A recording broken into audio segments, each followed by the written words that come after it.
a net borrowing figure for December of £17.8 billion, quite a bit higher than most economists had been expecting. It left the public sector net borrowing of £10.1 billion up on the same month last year and £8.9 billion higher at the same point in the last financial year. Well, the Chancellor is, of course, in Davos this morning for the World Economic Forum, and so is our business and economics correspondent, Paul Kelso. Paul, a very good morning to you, and we've been hearing from Rachel Reeves. Yeah, good morning, Darren. Some questions there that you've set out for the Chancellor at home, but she's here in Davos at the World Economic Forum because that is where the money is this week. And she is here banging the drum for Britain, trying to convince investors that despite what they might be hearing from some of those companies already invested in the UK about the climate under her government, under her budgetary plans, Britain is a place they should be spending their money. And she arrived with a couple of signals, one intentional, one very convenient, that I think she believes are helping emphasise that focus on growth. One was the announcement they've effectively sacked the chairman of the Competition and Markets Authority. Sounds very dry, but they've done that because they believe he was insufficiently interested in growth. They don't want to hold up mergers that might promote growth. They want them to happen quicker, and there have been lots of complaints from industry about the CMA. The other is this question of Heathrow and the third runway, something you are familiar with. A decade the UK has been failing to deal with this question. Nothing would send a signal about economic growth more than a new runway. Airports deliver economic activity, but of course it's environmentally fraught, particularly when you're committed to net zero as well. So this is about the choice you have to make if you really do want to choose growth. So I asked her that question when we caught up this morning. We know, Chancellor, that you're considering airport expansion. Heathrow, Gatwick, Luton, potentially. You're going to face opposition from your cabinet, from the Mayor of London. Are you really going to make a choice this time between growth and net zero ambitions? I'm not going to comment on speculation, but what I would say is this. When the last government faced difficult decisions about whether to support infrastructure investment, the answer always seemed to be no. And we can't carry on like that, because if we do, we'll miss out on crucial investment here into Britain. So number one mission of this government is to grow the economy. You've already seen a number of decisions, including on Stansted and City Airport, on energy projects, on transport infrastructure, because we are determined to grow the economy. Last night, the head of the CMA, the man who regulates competition in the UK, was fired. Apparently for not being sufficiently interested in growth. Is this a message you're sending in favour of monopolies now, all of a sudden? Well, the chair of the Competition and Markets Authority resigned. He recognised that it was a time for a reset of the Competition and Markets Authority. This government has been really clear that regulators, of course, need to regulate for risk, but they've also got to regulate for growth. That is why growth is our number one mission, and the regulators need to be part of that agenda as well.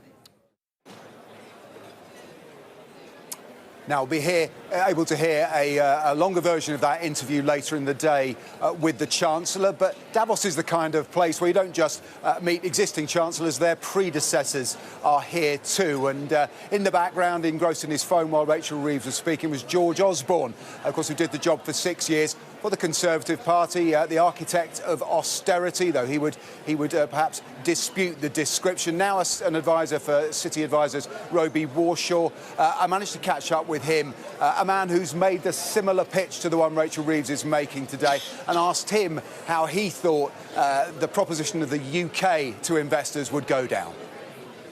It's always hard when you come as Chancellor trying to sell Britain, because there are lots of other countries here trying to attract investment and business.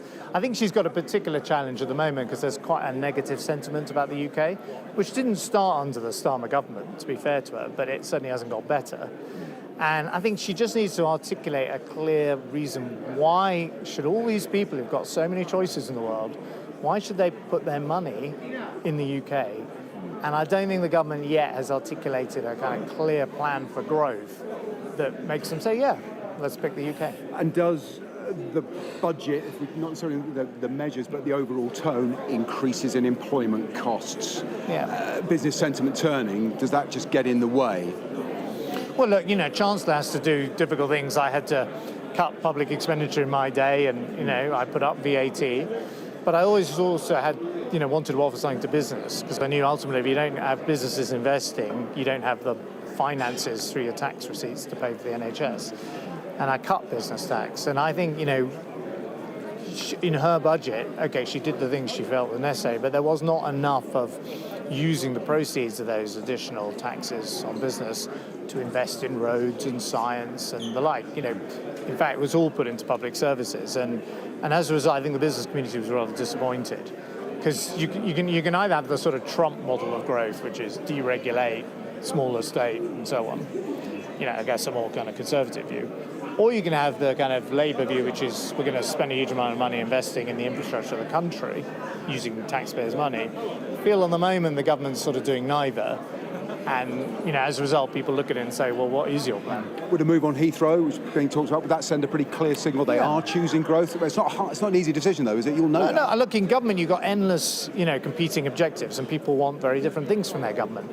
But if you, consciously choose not to prioritise growth, so you could argue under Brexit, we chose sovereignty over, trade and economic growth.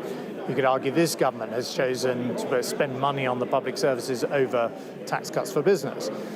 But if you make those choices, you are paying a price and you're not prioritising growth. So if you don't build the Heathrow 1 runway, for example, or you don't give planning permission to the film studio that wants to be built in the home counties, if you don't welcome the investment in nuclear power, if you take an example, if you don't allow certain crypto products which American citizens can buy, but you can't buy here, or not here rather, or in Britain, which is like a home of finance.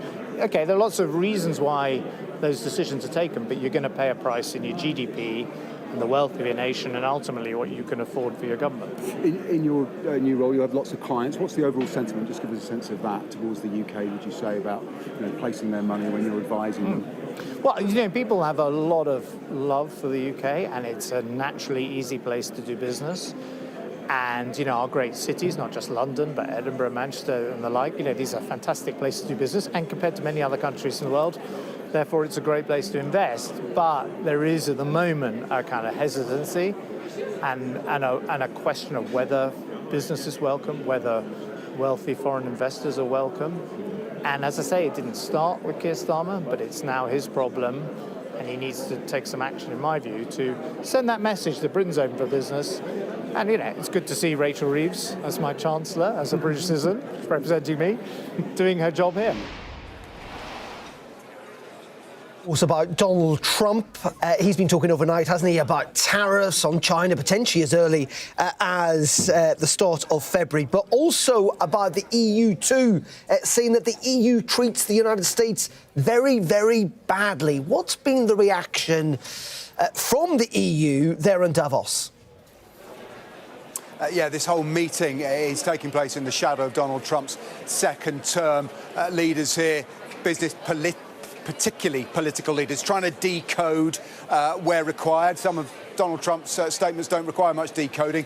The question is whether he really means it. More talk about tariffs overnight, and those comments about the EU, it treats us very unfairly, they'll need tariffs, was the gist of it. Still no specifics, but that is a major concern for Europe as it looks at American growth figures and wonders how it can possibly match them, particularly if it now faces a trade war. Well, earlier I spoke to Jörg Kukies, who is the German finance minister. I think Rachel Reeves has questions to answer. He is leading an economy in recession, facing an election, looking like losing it. But he was bullish about defending the EU's interests and cooperating with Donald Trump. We are, at the moment, looking very closely at what is being announced and what is being done. So far, I think everything is in line with what was announced. But no matter what is announced and enacted, it's always in our interest as a large trade partner, defense partner, political partner with the United States that the transatlantic communication line is open, and we want to be constructive and engage. His communication overnight has been that he said the EU is not good for us, they'll have tariffs, it's the only way we'll get fairness. What should Europe's response to be? Well, he also mentioned that energy could be a balancing factor, and as I said, all of the big American energy companies have been big partners of Germany in getting us away from the overexposure to Russian gas. So I'm also in Davos speaking with many of them, and we are very interested in stabilizing the supply of energy from the United States, so that may even be an area for cooperation. Elon Musk has intervened in British politics. We're seeing him do that in German politics. Does it concern you, overseas billionaires attempting to affect political outcomes? Well, we have very clear rules in the European Union that govern platforms and intervention of platforms and on platforms into election processes, and that has to be respected. That, I think, is important. Apart from that, Tesla is a huge investor in Germany, and we highly appreciate that. Tesla created a lot of jobs in Brandenburg near Berlin, actually one of the biggest car production plants in Germany now, so we are also seeing that as a positive contribution. And now I guess all political problems, Darren, are relative, and if we think the Germans and European leaders face a challenge from Donald Trump, how about being the president of Panama? Because it has the canal, a vital trade artery, and squarely in Donald Trump's sights, with his complaint that it's run by China and the US should take it over. A little earlier, my colleague Hannah Schnitzer and camera operator Charlie Brunskill caught up with the president of Panama and asked him what he thought. Mr. President, are you worried about an American invasion?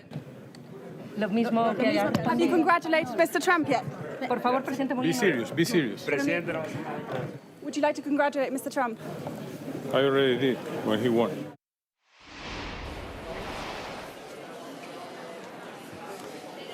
Yeah, short and sweet from the Panamanian president, a man with challenges that many here would not swap with him. We'll be back in Davos later today. We'll have a full interview with Chancellor Rachel Reeves at 4:30. Yeah, he certainly did not look very impressed, did he, Paul? Thank you very much indeed for that. And as you say, we'll have that full interview with the Chancellor, your interview with the Chancellor on Business Live this afternoon. Paul, thank you.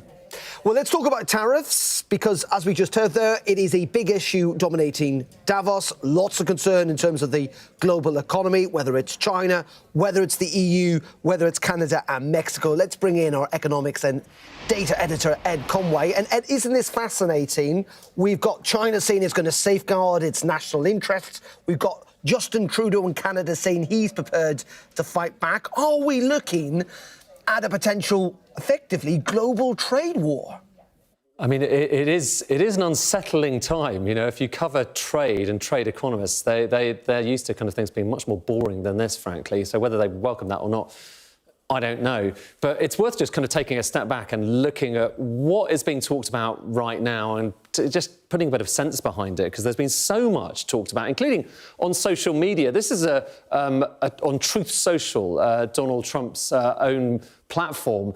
He recently posted this, which is kind of talking about this chart, which I'll talk to you about in a sec. He said tariffs and tariffs alone created the vast wealth for our country. Then we switched over to income tax. We were never so wealthy as during this period. Tariffs will pay off our debt and make America wealthy again. And he was talking about this chart, and let me just kind of make that slightly bigger for you so you can see what he's talking about here. This is showing you the share of total federal revenue, so the money coming in to the coffers in Washington, that comes from tariffs. And it goes all the way back to the late 18th century, 1798 there. And what you could probably make out is, for much of American history, certainly the first century or so of American history, the majority of federal revenues did come from tariffs. And then look at that line. So that's 100% up there. Look at it now. It's come down in recent years to under 2%. So the line is basically close to zero. And the point, obviously, that Donald Trump's making there is, look, we made loads of money from tariffs before. Why can't we do that again?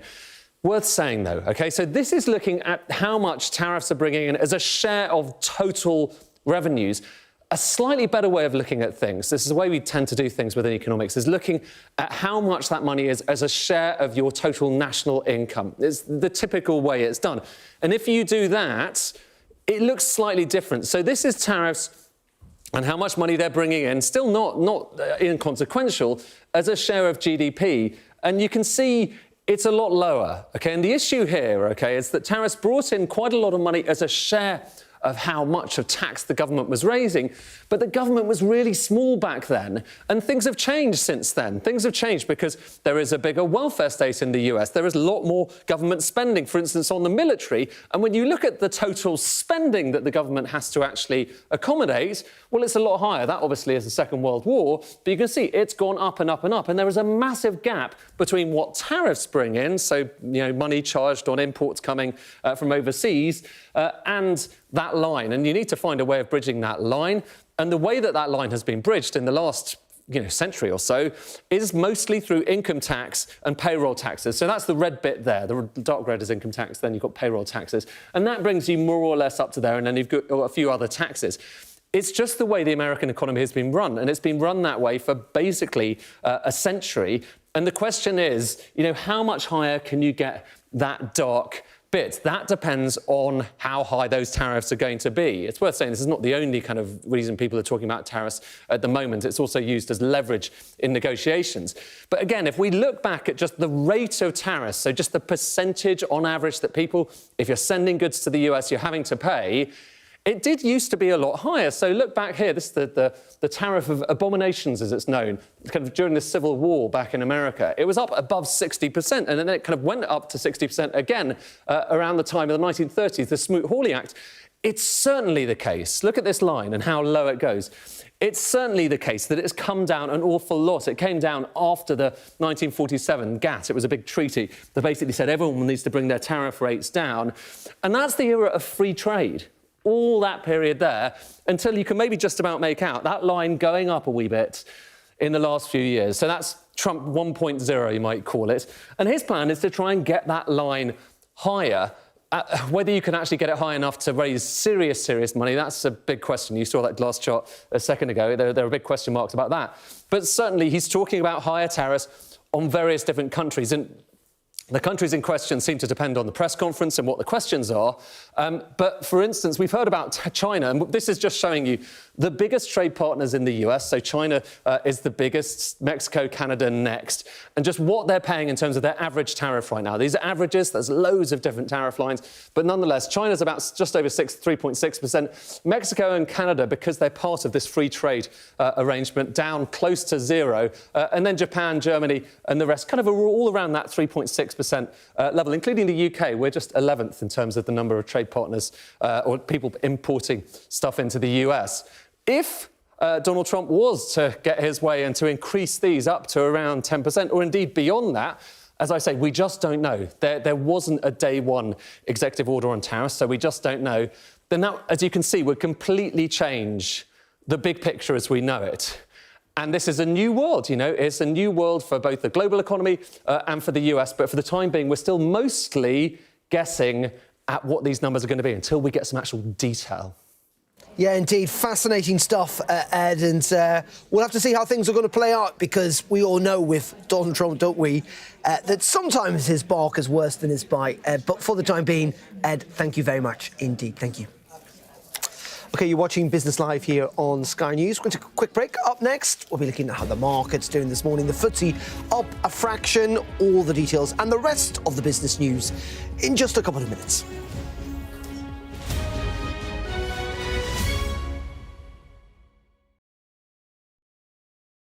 I'm Dominic Waghorn, Sky's International Affairs Editor, covering a world that seems to be unravelling. War, unrest, revolutions. It's not his country, it's ours. They have succeeded for the first time in their country's history in removing a leader from power. No freedom! Sky News, the full story first. There was fighting here, but there's clearly now a lull, and they're using it to bring up more ammunition. This is a mass exodus in which Russia is hemorrhaging some of its brightest and its best. According to the local weather channel, there have been more than 2,500 lightning strikes and flash flooding, all on top of this week's lethal tornado. What stays with you most in this job is some of the people you meet. What is your worst fear about what the Russians want to do to the children? They're just boosting demographics by stealing young people. Would you like to take the opportunity, Mr. President, on Sky News to invite Barack Obama to come here? Mr. Trump, are you running for president? Can you confirm it? We're going to take a look, a very serious look. On that day, we saw your fighters killing women, killing children. Was that a mistake? Did you go too far? You couldn't control your fighters? The full force of the state is being used to crush any protest. Free wherever you get your news. It's half an hour now past the deadline that Hamas issued, and we've now seen a third barrage of rockets coming in. Another alarm. The mood here is jittery and nervous.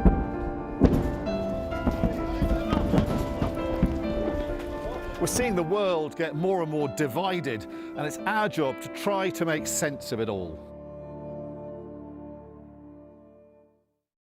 I'm James Matthews, and I'm Sky's US correspondent, based here in Washington, D.C. Donald Trump, it would appear, is about to learn his fate. There's no doubting the strength of this hurricane as it roars through. Sky News, get the full story first. Do you fear a fourth indictment? Is it a drone? He's from Sky News. He's from Sky News. He's entitled to ask me questions.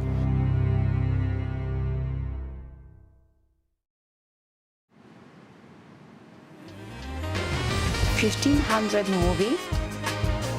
I don't want this flight to end.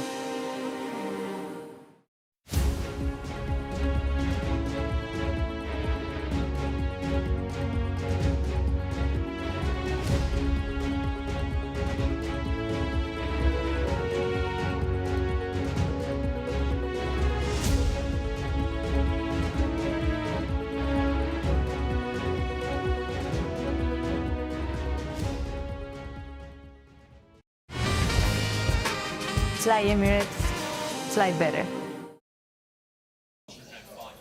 Very welcome back to Sky News. We're just going to bring you up to date with some breaking news about the storm that we're expecting to see hit the British Isles this weekend. Aylwin, of course, it's been named. And as you can see, an amber wind warning has now been issued, affecting, it seems, all of Northern Ireland, southern Scotland, the north of England, and a little bit of northwest Wales as well. Amber warning, of course, means that power cuts are likely, that road, rail, air and ferry services could be affected. There's a chance that could be damage to buildings and homes, and indeed that injuries and a danger to life could occur from flying debris. So ultimately, that there is a danger to life when an amber weather warning is issued, and as you can see, one has been issued for winds affecting the middle strata, if you like, of the United Kingdom. There is a yellow weather warning in place for the rest of the UK.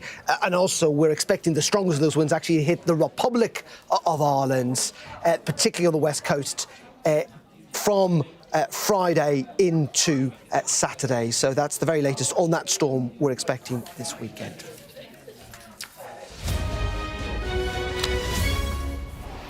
Haven't got much time, but let's bring you up to date with the markets and how they're doing on the second full day of the Trump presidency. And as you can see, European stocks are on track for a record high after that artificial intelligence spending under Donald Trump. A sea of blue there. But there is still uncertainties, of course, about tariffs. That relief, though, that, you know what, the UK might not necessarily do that badly. It's boosted the FTSE 100 here at home. US equity futures are also gaining momentum as optimism and the strong Wall Street rally of the past two sessions remains on track. Let's briefly look at the currencies. The pound just down a fraction, but it's doing pretty well against the dollar in recent days, up at 124. Though it is down a little against the euro at 118. And let's end on oil briefly, as we can see, because it is up nearly now at $80 a barrel when it comes to Brent crude. OK, that's it from me on Business Live for the time being. Back at 4:30 this afternoon. Up next, though, it is PMQs with Jane Secker and Beth Wrigley. Stay tuned for that. We're live in the Commons at midday. And I'll see you a little later.